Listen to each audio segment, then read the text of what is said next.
Let me tell you something.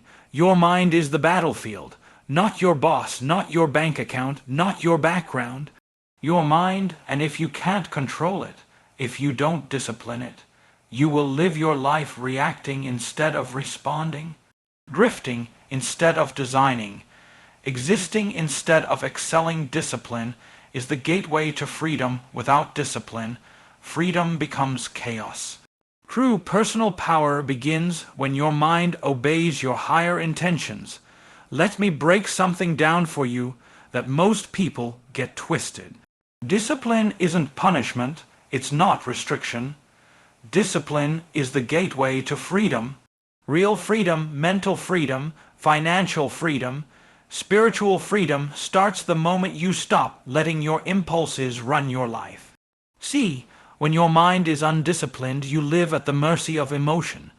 You chase temporary highs and you avoid temporary discomfort, but you sacrifice long-term greatness. That's not freedom, that's bondage dressed up in convenience. Most people think freedom means doing whatever you want, whenever you want. That's chaos. That's a child's definition of liberty. True freedom is having the strength to do what is right, even when it's not easy. Discipline doesn't confine you. It refines you. It creates order in your thoughts, so you can produce power in your actions. Think about it. Every time you delay gratification, every time you say no to a short-term comfort in service of a long-term vision, you're not just exercising willpower, you're creating alignment. Alignment between who you say you want to be and how you actually behave.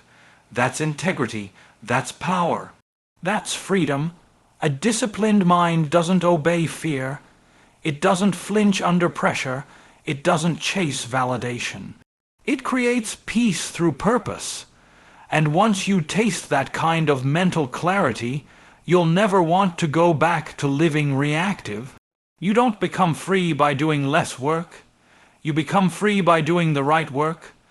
Discipline is the bridge between your current chaos and your future capacity. Walk across it. Focus is your greatest asset. Where focus goes, energy flows. Train your attention like a laser. Cut through distractions and build clarity. Let me ask you a simple question. What are you focusing on right now?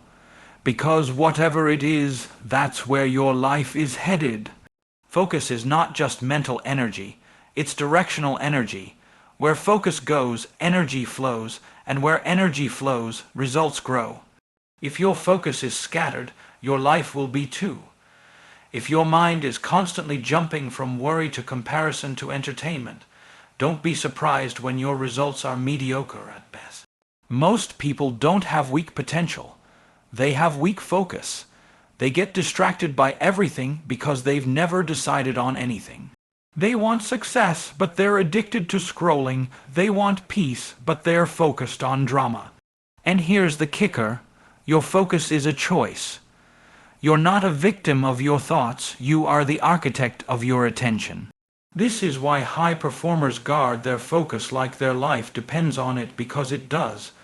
They don't just have a schedule, they have standards. They don't allow every voice, every opinion, every alert to hijack their attention. They know that focus isn't just about productivity, it's about identity.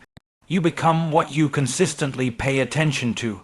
Train your focus like a muscle, strengthen it with solitude, sharpen it with intentionality, starve it from distraction, and you'll start seeing breakthroughs not because life got easier, but because your vision got clearer. You don't need more time, you need more focus. Because a focused mind builds a future a distracted mind can only dream about. Self-mastery precedes world mastery. You can't change your outer world until you master your inner world. Work harder on yourself than you do on your job. Here's what too many people get backward. They spend all their energy trying to control the outside world, circumstances, people, outcomes, while neglecting the one thing they actually can control: themselves. Let me tell you something real. You cannot master the marketplace until you master your mind. You can't lead others with excellence if you can't lead yourself with discipline.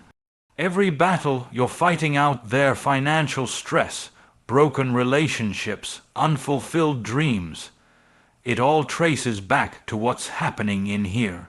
Self-mastery is the foundation of every external breakthrough. And I'm not just talking about habits or routines. I'm talking about ruling your inner world, ruling your thoughts, ruling your emotions, ruling your ego. See, the mind left undisciplined becomes a liability. It will pull you in every direction except forward, but a disciplined mind, that's a weapon. It's intentional. It's grounded. It doesn't fold under pressure. It performs under pressure. When you invest more in becoming than just achieving, you unlock a different kind of power. Because here's the truth, success is attracted, not pursued, and it's attracted to the person who's put in the work on the inside. You don't get what you wish for. You get what your identity is aligned with. So if you want more, become more. Self-mastery is not ego. It's not arrogance. It's responsibility. You are the first project you'll ever manage, and the most important one you'll ever complete. Routine is the ritual of greatness. Success doesn't happen by accident. Discipline your habits daily, and results will follow automatically. Let's talk about something that separates amateurs from professionals, wishers from winners. Routine. Most people think greatness is about intensity. It's not. It's about consistency. Discipline doesn't show up once in a while with fireworks. It shows up daily, quietly, in the form of habits. Routine is the ritual of greatness. It's not glamorous, it's not loud, but it's powerful because it builds the internal infrastructure that success requires. Think about it. When a builder wants to construct a skyscraper, the first thing they do isn't go up, it's go down. Deep foundation first. Why? Because if the structure isn't stable, the height will collapse under its own weight. Your routine is your foundation. It's what reinforces your vision when your feelings get flaky, and trust me, they will.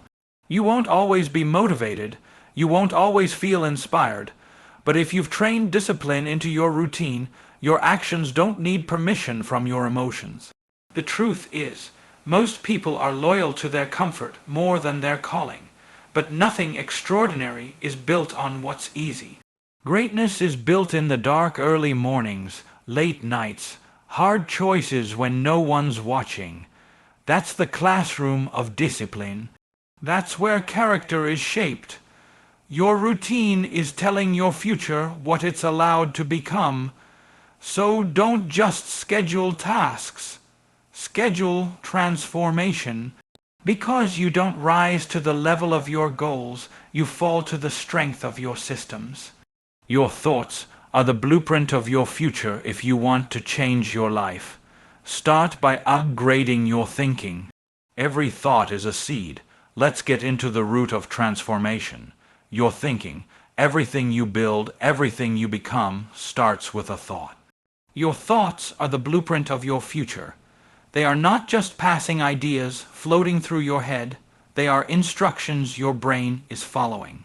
And the problem is, most people don't even realize they're constructing failure on autopilot. Why? Because they've let limiting beliefs, fear, and doubt become default settings in their mental software. Let me be clear, you will never outperform, or outlast your thinking. If your mindset is small, your life will shrink to fit it. If your thoughts are chaotic, your results will be unstable. It doesn't matter how talented you are, how educated you are. If your thinking is broken, your future will be too. So, what do? You upgrade the blueprint. You identify the thoughts that are holding you back, and you replace them with ones that push you forward. This isn't just about positive thinking.